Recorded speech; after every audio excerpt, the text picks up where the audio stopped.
Welcome to the Next Level Life podcast. I have a special guest with me today, and we're going to be talking all about raising confident girls. When I met Melissa at the dinner series actually, it was Arizona, wasn't it? But we've been a part of a mastermind previously to that. And so getting to see your evolution of building a not-for-profit has been so inspiring. And I asked Melissa to come on the podcast to talk to us all about the Girl Positivity Club and raising confident girls. So thank you so much for being here with me today. Thank you so much for having me. I love this conversation, and I'm so happy to get to know your audience and help them raise those confident girls. It's honestly like as I was speaking to you back in February, like this conversation around making sure that we're raising confident girls, because I know that a lot of my listeners have children and have girls. And with all the work that I do with my beautiful women in business, there is so much conditioning that comes along with being female and the way that we're raised. And so I want to talk to you about this. But before we dive into all of that, I'd love for you to share, where did the Girl Positivity Club come from, and tell us a little bit about it so we can understand what you're creating here. Yeah, thank you so much. So it really started from my own struggles growing up. That's really the core of where it started. And I came from a very loving family, divorced family, but very healthy divorce. My parents always got along well. They didn't badmouth each other. They just figured it out really early. And so I was raised by my stepdad and my mom, and then I saw my dad consistently on weekends. And so I felt very secure there. And up until I was 8 years old, I felt very secure at school as well. I had lots of friends. I had friends in my neighborhood, but my parents didn't really love the way that the neighborhood was turning. There were some people moving in that they weren't quite sure about. They just felt like they were a little off. So we moved to a suburb across town. And from that moment, everything changed for me. I just felt like I did not fit in the new neighborhood, in the new school. There wasn't really back then a way to integrate you into the school besides first day of school, you're the new kid. And for whatever reason, yeah, things just felt off when I moved there. Still felt super loved at home. My parents did a great job in that way, but I really just didn't feel like I had a voice, felt invisible, felt like unless you were the popular girl, you weren't really paid attention to at this school. I did have a small group of friends who were very kind and I liked, but I spent a lot of my time, as women do, I'm sure your audience can relate, comparing myself to other girls, wondering why I wasn't accepted. And it created this internal chaos in my mind. And it developed these, now we call them limiting beliefs, but I didn't really know what it was back then. And my mom didn't really know how to support me besides to listen to me, which was still so crucial. But even when she listened to me, she also struggled with her own self-esteem. And she didn't really know how to support me. She didn't know what to say besides, I love you, I believe in you, don't listen, the things that we all say to our girls. And those are still good things to say, but she didn't really have the tools herself to help support me. And so fast forward, I just continued kind of to struggle all through school until I got to this place in high school. And I remember we had visited our relatives, and I have these cousins that I really looked up to. And they were very kind to me, but also very beautiful and seemed to have a perfect life. And I had gotten so good at these bad habits that I decided one day, I'll never be as pretty, popular, successful as my cousins. So why do I even exist? And I remember going into my mom and dad's bedroom, and my dad had a gun for protection. And for whatever reason that day, I opened his nightstand, picked it up, and I was holding the gun in my hand, wondering if it would matter if I existed. And my mom had this intuition, and she walked in on me and she saved my life. I didn't, I was sitting there with it. I didn't know what I was going to do, but I just remember thinking, does it even matter if I exist? Would anyone care if I wasn't around besides my parents? She walked in, realized how dark I had gotten inside. Like, I didn't really express that. Like, on the outside, yes, I cried, or I expressed to her how I felt, but she didn't realize how bad it had gotten for me internally. I just felt this constant chaos and didn't know how to believe in myself. And so she got me into therapy, and I bounced kind of from therapist to therapist until I found this woman. I wish I could remember her name because I'd love to reach out to her and thank her. And she was a warm adult to me that was not my parent figure. And she gave me the support I needed. She really felt like a coach. If, and today we can think about coaches. And she changed my life. Like, she really let me see that I could do things. I could live a happy life and not spend most of my time comparing myself to other girls, other women as I was getting older. And some of that stuck with me, and then I got into my 20s and 30s, and it kind of started waning a little bit. I still felt those same things, the imposter syndrome, everything else.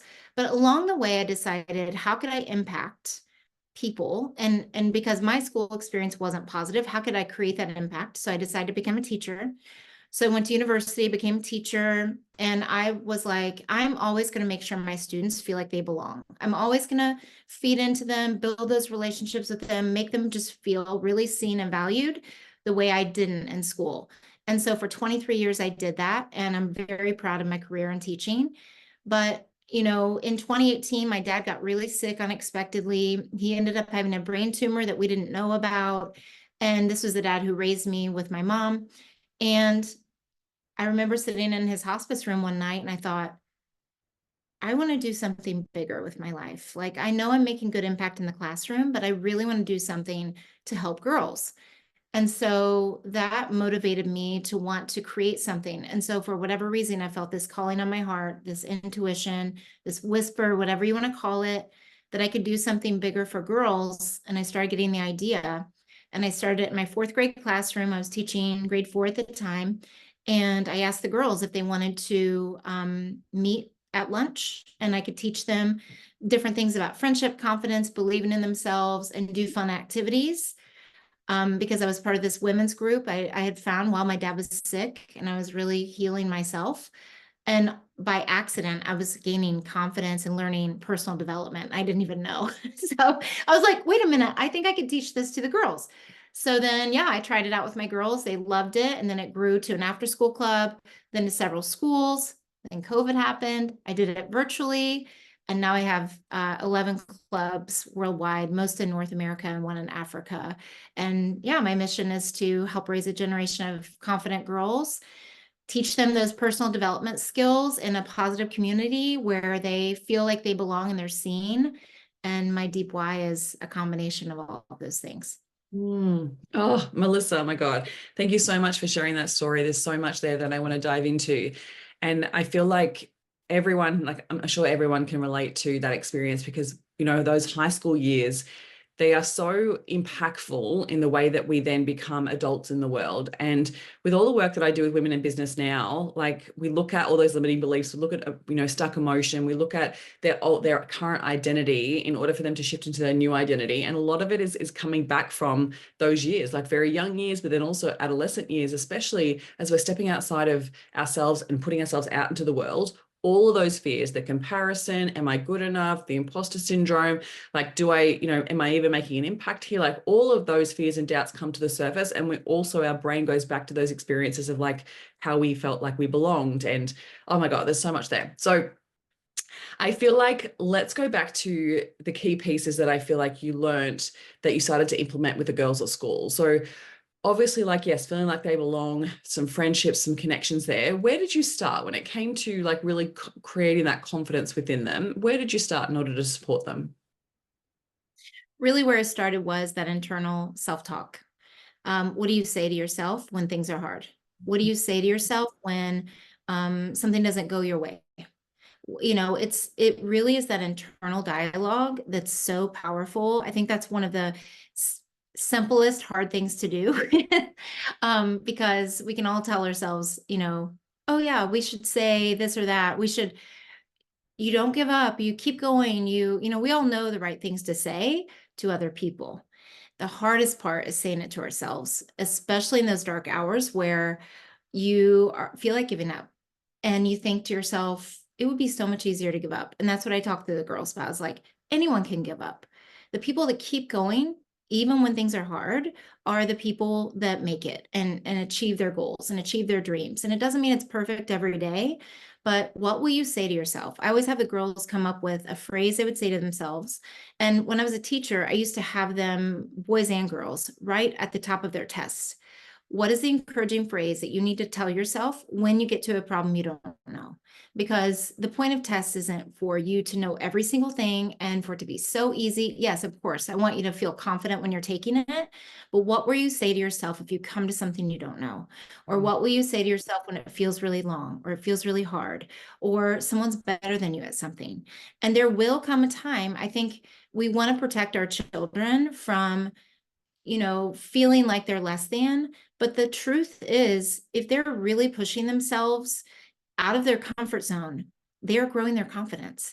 And it may not feel like it in the moment, but the fact that, especially if they're in sports or they're in activities, you're only going to get better if you're around people that are better.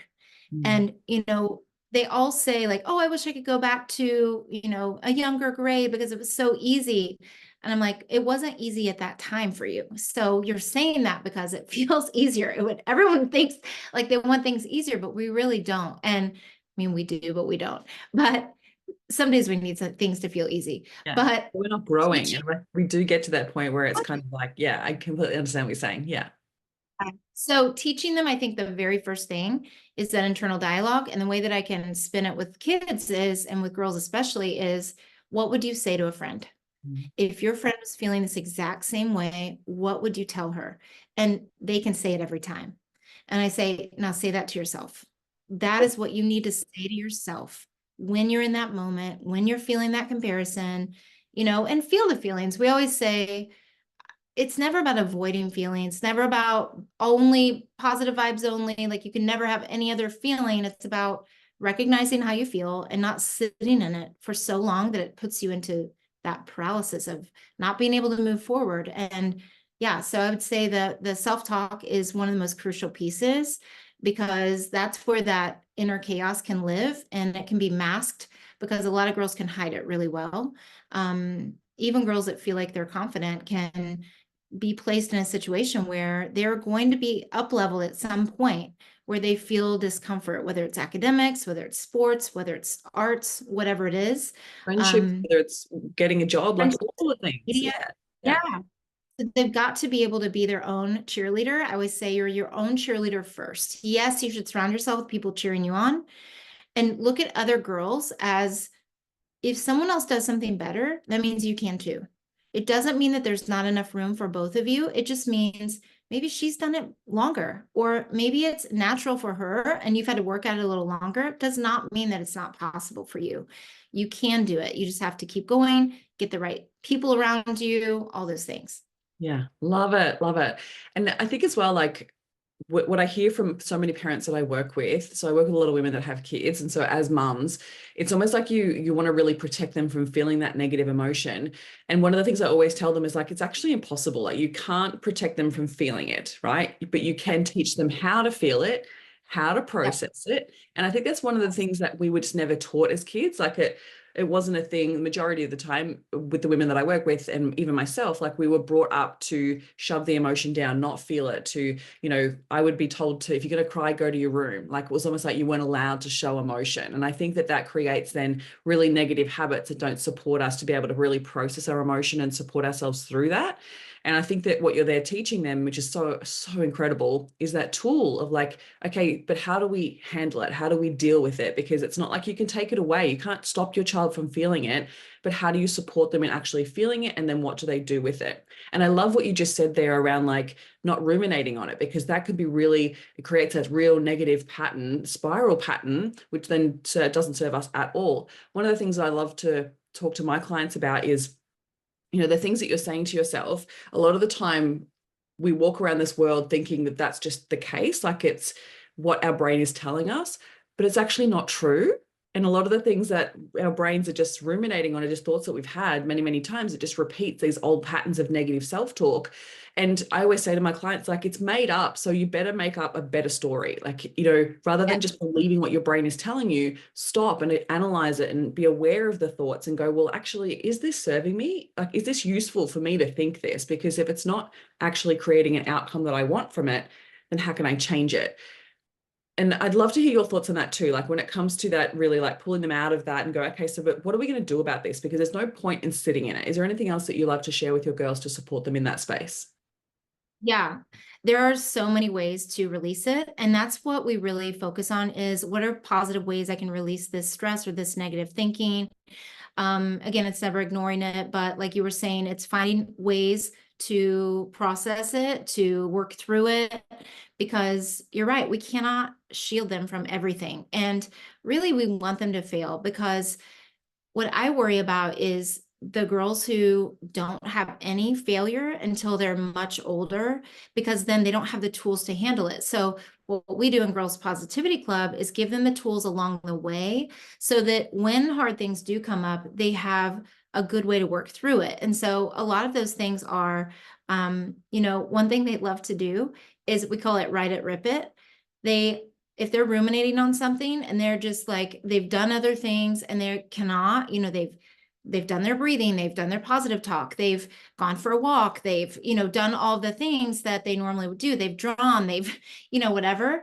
um they can write it all down and rip it to shreds. And it doesn't mean that it never comes back, but you should see their smiles when they rip it up. Like there's something cathartic in getting it out of your brain. I mean, think about how many times we do brain dumps. Like your audience is entrepreneurs. Like how many times are we trying to hold all these things inside that we have to do, that we need to work through, that we need to make sure that we remember? And for me anyway, brain dumping it out and getting it out, putting it into categories, tackling it one thing at a time, maybe putting it into, on Monday, I'm going to do this, Tuesday, whatever. And with the girls, we just let them release it. And I always say, you don't have to read it to anyone. You don't have to read it to anyone. You don't have to say it out loud. If you want to say them out loud, you can, but you don't have to. And we just rip it up and we just release it and we move on. And art is something that we really use a lot because in our clubs and in our camps, that is one thing that we really value is positive ways to release emotion and positive ways to experience things. And so art is one of them. And even if they're not like a perfect artist, dancing, music, any kind of outlet that is their passion is such a special, powerful tool to use. Because think about all the times if you've ever painted or you've ever done something, you've been in that flow state. Getting them in that flow state really helps them process through it too.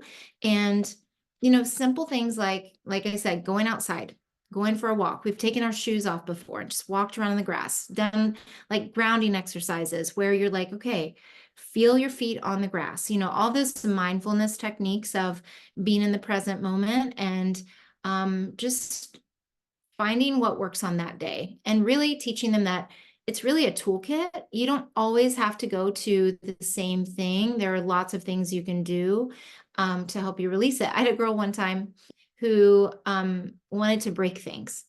And we talked about like, what are some safe things that you could break? So we punched pillows. Like she's like, I just need to really, I was like, okay, did you punch your pillow? Yes. And then she said, I just want to break something. And I was like, okay, let's think about something that would be okay to break. She's like, well, sometimes I break pencils. I'm like, well, pencils are useful. You might, want this later. So she got toothpicks and she just broke toothpicks up into little shreds.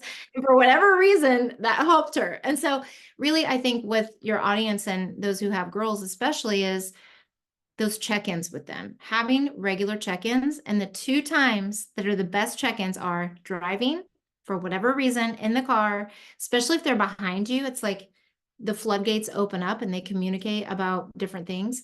And bedtime. Bedtime is usually when they are more open to communicating, to letting those ideas flow. And you can ask great questions to get them talking about things. And it doesn't always have to be anything heavy. It's just like, how are things going with your friends today?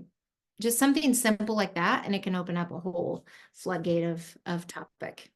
And I love that because it's a much more specific question, like how was your day? Like how can you make it a little bit more Mm. specific? So because I think sometimes with adolescent brains, like it's easier to then answer a more specific question than it is to just like tell us about your day. It's like, well, I don't even know what I want. Like I always with my friends' kids and my nieces and nephews, and it's like Yeah, I get a much better answer if I'm like, so tell me what's been happening within your girls group at the moment. Like what's been going on? What's the gossip? exactly. What are the trends you guys are following? Like I want to find out a little bit more Yeah. about what's happening with them in their lives. Or, I was saying this to a friend's I'm like almost like an auntie to my friends' kids, and one of them got a job recently. He's just turned 14, and I was like, "Tell me, like, what did you love about that job interview? How like you nailed it? There's something you did really well. What was it?"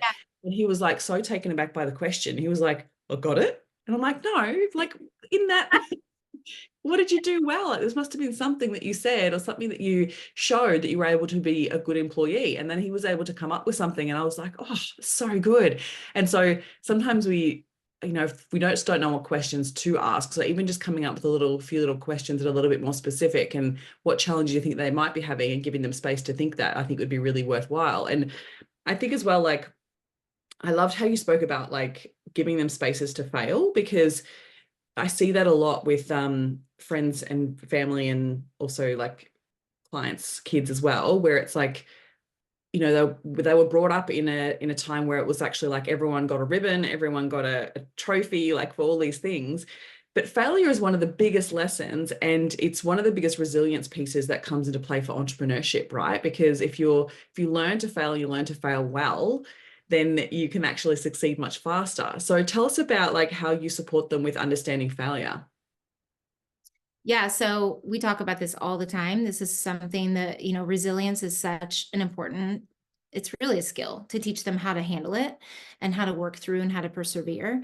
And thinking of whenever they're going through a hard time, letting them talk about it openly, why it was hard, why they felt like they failed. I think teaching them how to reflect is such an important tool as well. Is like, why do you think that didn't go well? I mean, obviously, you want to say things like, well, what are you proud of? What are you proud of in that situation? Yes, it didn't go perfectly, but what are you proud of? And you know what? Sometimes it's just, I showed up. I showed up to the tryout.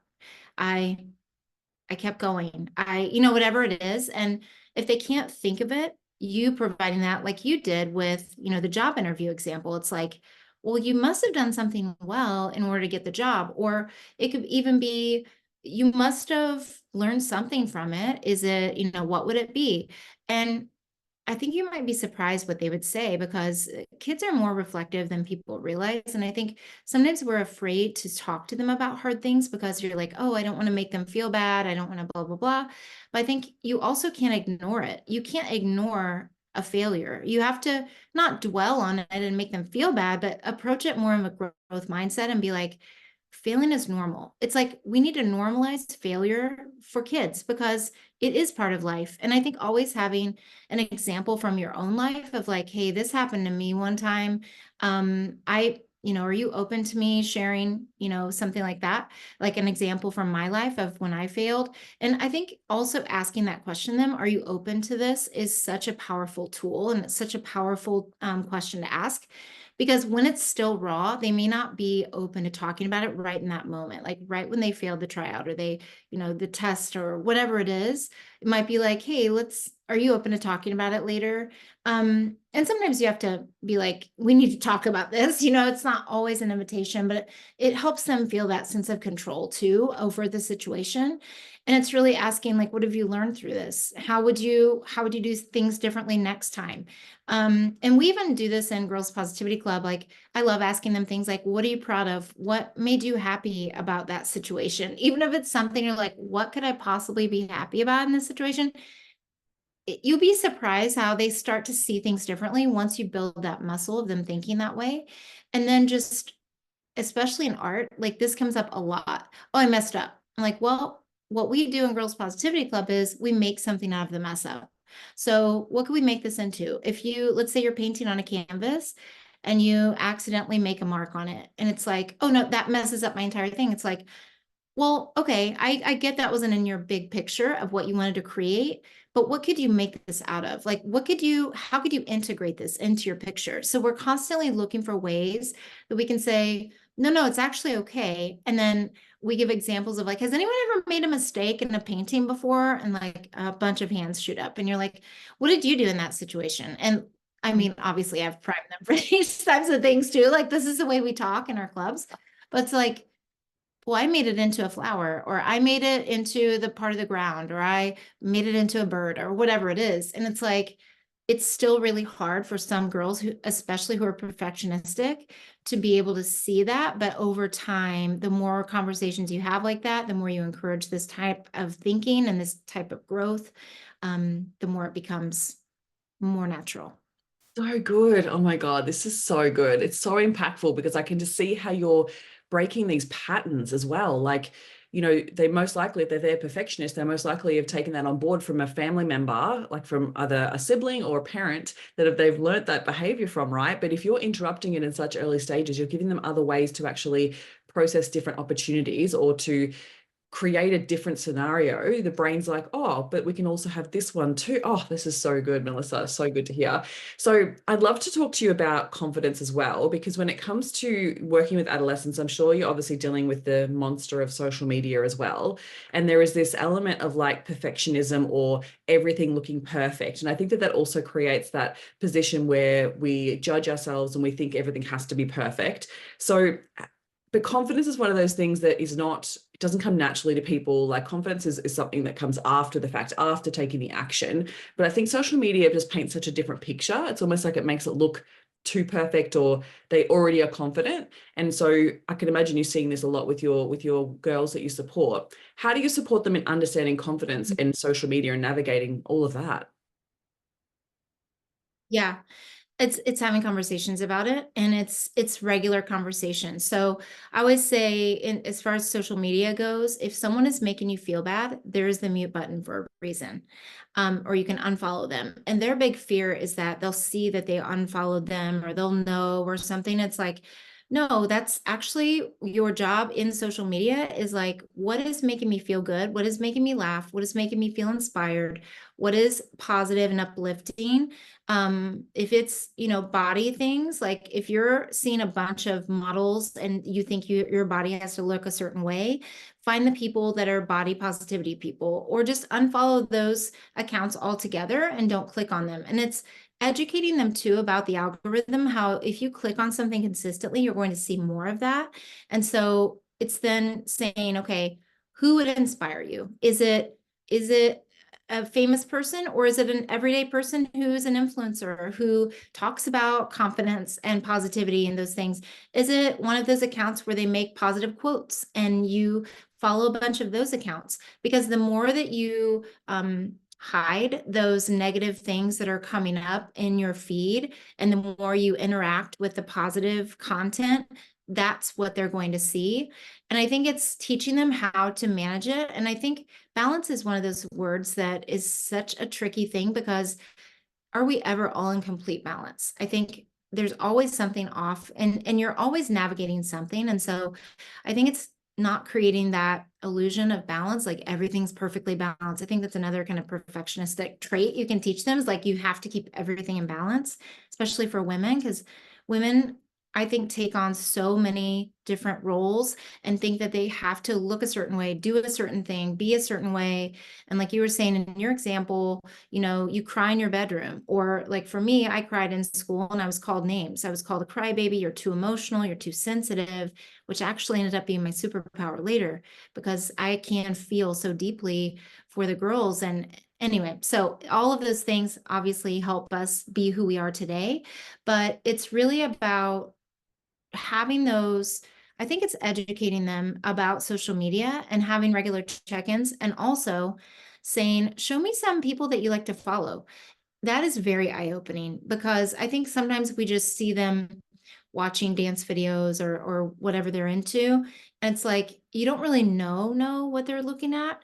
And then if you take interest, you're like, tell me about some good accounts you're following. Like kind of like what you were saying before, like tell me all about what's going on, what are the trends, and you show interest, it's going to be really eye-opening for you to see.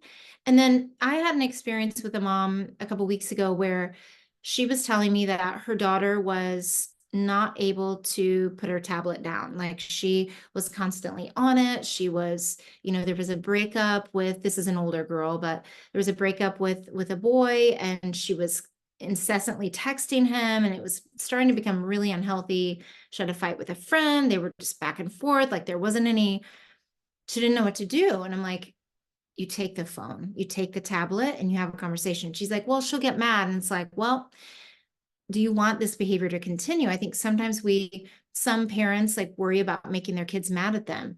And it's like, no, sometimes they have to be mad at you because you're looking out for their best well-being and their best self, and never judging, because I'm not a perfect parent at all. And I am a parent of a teenager. So I've been through a lot of the things, but sometimes you do just have to be the bad guy and just be like, you know what, social media, if it's not making you feel good right now, if it's not making you feel confident and proud of who you are, you feel this pressure to post all the time and show this like highlight reel of your life, or you're comparing, let's take a break. Let's take a break. Let's delete for a little while, or let's really monitor who you're following, things like that. So as far as confidence in social media goes, that's usually the path that I take. Yeah, it can be. I honestly, and I say this to friends of mine, like who don't have kids, but also seeing friends who do have kids and think, oh my God, it must be so hard, so challenging navigating that. Like, thank God that we didn't have this when I was a teenager. Oh my God, it's such a different world. But it's so funny how, like, even like the adolescent mind isn't actually fully developed yet. And I think that's one of the things I love to teach, like my clients who have kids, is like your brain isn't fully developed to actually know how to make proper decisions. Like the last part that the brain develops is decision making, and that doesn't happen until you're 25. So we're going to make a whole bunch of bad decisions. It's how we learn, but it's also like, how do you support them through that? Because you are going to have a different way, a different full concept of life. And as a teenager, you think that you are the world, right? Because your brain hasn't fully Yeah. developed to really understand the full context of you in the world. It feels like the opposite way around. And that's why everything feels so over consuming, right? Like it's that's why, like, taking social media away, like there's that argument around like, well, you're taking away their social life.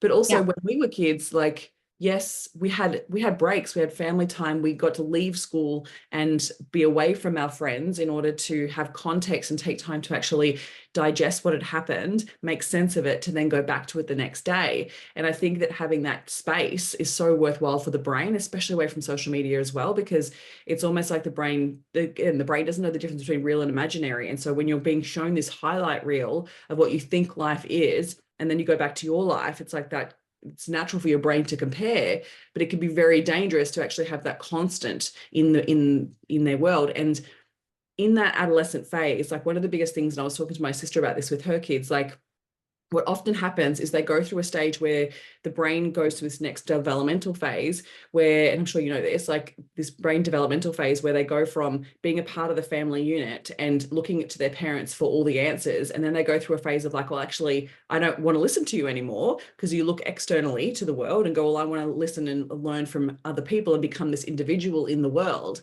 And so then they look to other people. And so it's, I think it's really worthwhile having someone in their life that isn't just the parents, that also has a really good moral compass, that also will be a great supporter for them to go to have those conversations as well, if they can't do that necessarily with their parents, but also that they are not just being influenced by influencers.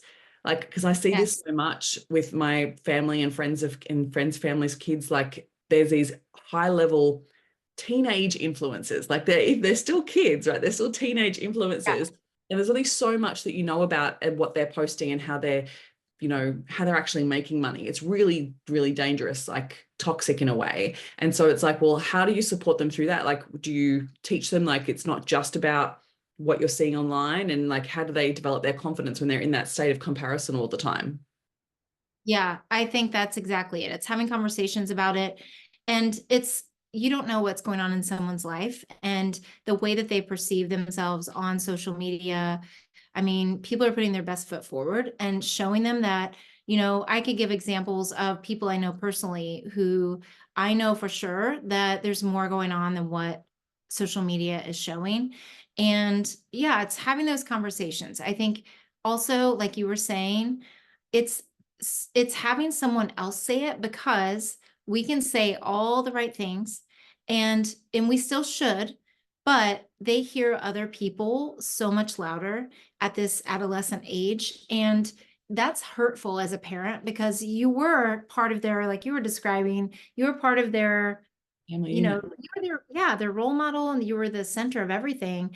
And once they get into that upper elementary, going into that preteen age and that teenage, it's like they start to become more independent and start noticing that they want influence from their peers, which is why it's so important that they have a good friend group around them, and that they have mentors who are pouring positive messages into them as well. And that could be a coach. It could be, that's why we have our clubs, because women lead these clubs and these are positive role models. And I know for a fact that my leaders tell me, and I still run one club so that I stay in touch with the girls and do camps too, is I can say the same thing that their parents do, but it's both of us saying it, and they will hear it differently from me or one of my leaders or another girl in the group. I had a 6-year-old. Like, this can start, people think, oh, you must work with teens. Oh yeah, you must really support teens. My age is usually starts at 6, because they're like, oh, you can do that young. And it's like, you can. I had a girl at our camp 2 weeks ago who we were having a conversation about bravery. And I said, does bravery always mean things like saving lives? And, I gave examples and they're like, no. And I was like, well, has anyone ever experienced bravery in a different way? And this 6-year-old said, one time I went to a park and I really wanted to make a friend. And I stood there for a minute because I didn't know anyone. I knew I didn't. This is a 6-year-old.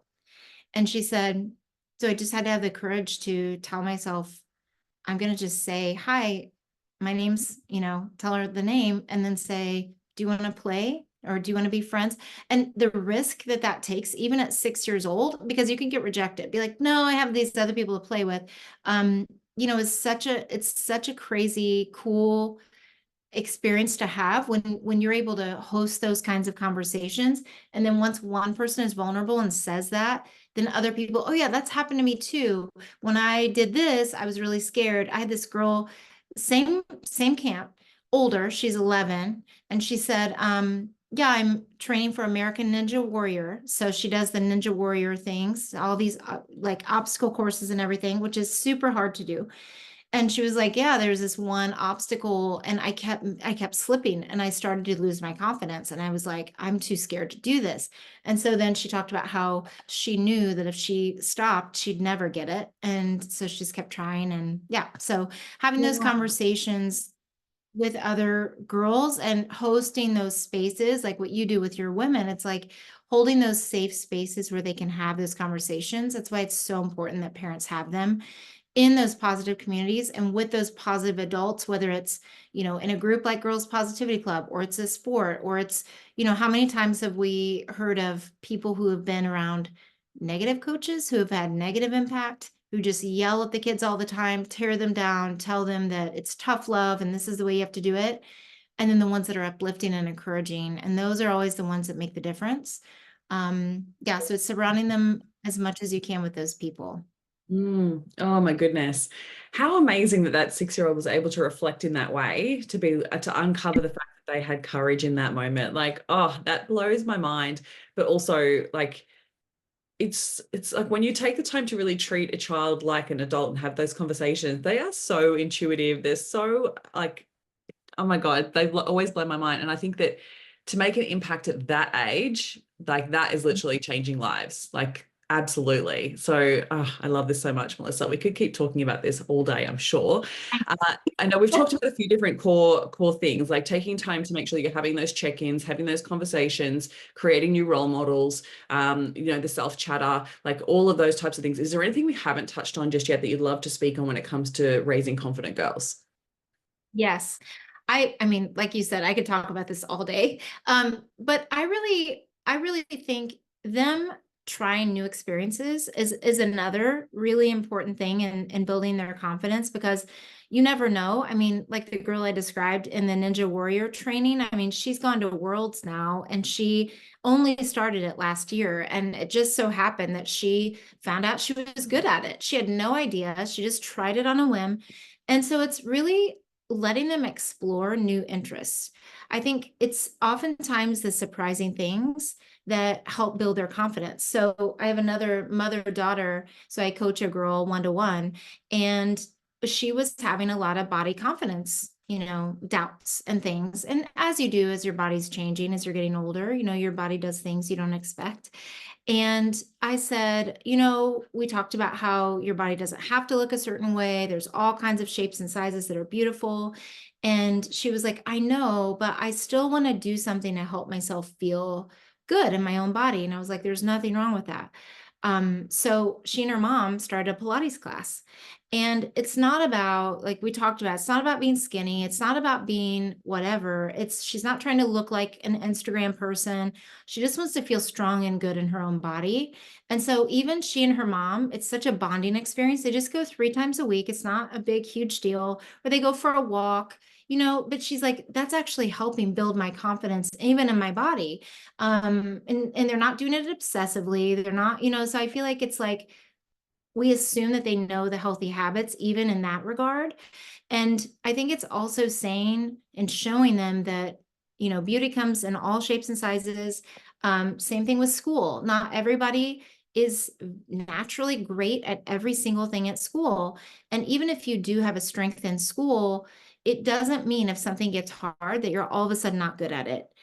I had countless conversations with kids, like, especially as I taught advanced classes, it's like, well, I'm not good at math anymore. I was like, no, you are good at math. Have you ever done this before? And they're like, no. I'm like, do you think the very first time you do something, you're supposed to be perfect at it? So having those conversations like, well, no. And it's like, you will get there. You're at the beginning stage. So it's reminding them of that mindset shift too, of like, have you ever done this before? Oh, I've done it twice. Okay. Think about someone who's done something twice. I mean, you need more than twice. So give yourself a chance. And that just, I could see the light bulbs go off like, oh, like give yourself a chance. Like let your brain catch up with it. Like it's okay. And then I think encouraging leadership is so powerful.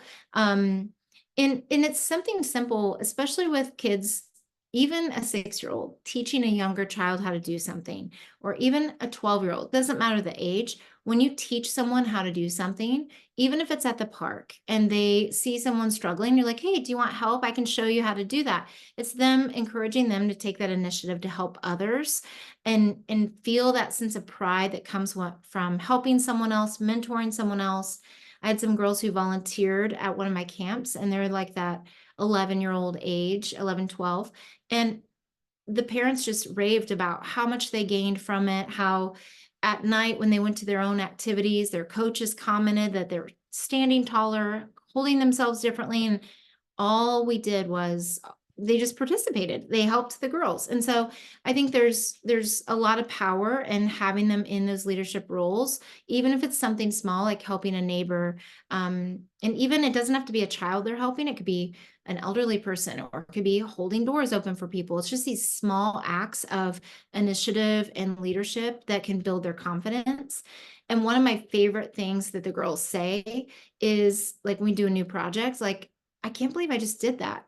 And it's really giving them more experiences to say to yourself, I just did that. Like, I didn't even know I could do that, even if it's cooking. And it doesn't have to be like people like, oh, I don't cook. And it's like, well, there are boxes of things you can make. And I mean, even if they follow the directions and they bake something, they bake brownies or they bake muffins, or it doesn't even matter what it is, or they help flip pancakes, or they cut up a salad on their own. I mean, it's teaching them how to hold a knife. And I mean, we do cooking camps, we do art, all these things. It's like, you'd be surprised how many girls and kids in general have never made themselves anything to eat besides a snack, or grab a granola bar or cereal or toast or something like that. It's like giving them the confidence even in your own home, of giving them chores, giving them responsibility, helping them plan, like saying, would you like to plan our outing this weekend? Like, we'd like to do something fun as a family. Would you like to, I mean, it's guiding them too, at first, but like, would you like to plan our family fun night? Or, what would you like to do with the family? It's like giving them that ownership builds their confidence too. So I could go on and on, but I love that. That's so good. You're so right. And it's like, well, how do we teach them life skills as well? Like, because I remember like when my sister moved out of home, she moved in with a friend of hers, and they were going to university together. And her friend did not know how to boil water to make a boiled egg. And she yeah. was like, what? Like, what Yeah. do you mean? Like, and it's like, No. how is that even a thing? And I think I love that you're also like explaining that for parents that maybe don't even have the skill, like it's still okay for them to learn and see you learn, right? And so allowing yourself to put yourself in that beginner shoes as well, because you're right, like you're not confident right from the get-go. It's something that you have to practice, and you can't expect yourself to be perfect at something right from the first time you try something. And those new experiences make all the difference. So thank you so much for sharing all those. It's some really awesome takeaways for my listeners to be able to take back to their families and start to build that confidence within their girls. It's just honestly so worthwhile hearing. So I really appreciate it. Can you share with us a little bit about where to find Girls Positivity Club and what we can do and how can we be a part of it? Yeah, I would love for your audience, if they're interested in listening to my podcast, it's called Raising Confident Girls. So if you are a parent of a girl, or have girls in your life, I mean, I have, aunties that listen, I have grandmothers who listen, and women who just want to be a positive role model for girls. I would love that. So it's Raising Confident Girls, anywhere you listen to podcasts, and girlspositivityclub.org and Girls Positivity Club on social media. It's all positive content. So yeah, I would love for them to be part of the community. Amazing. I'll make sure that I put all the show notes with all the links so that makes it super easy for people to come and find you and check everything out about the impact that you're making with girls. So thank you so much for joining me today, Melissa. It's been such a joy chatting with you. Thank you so much. I've loved being here.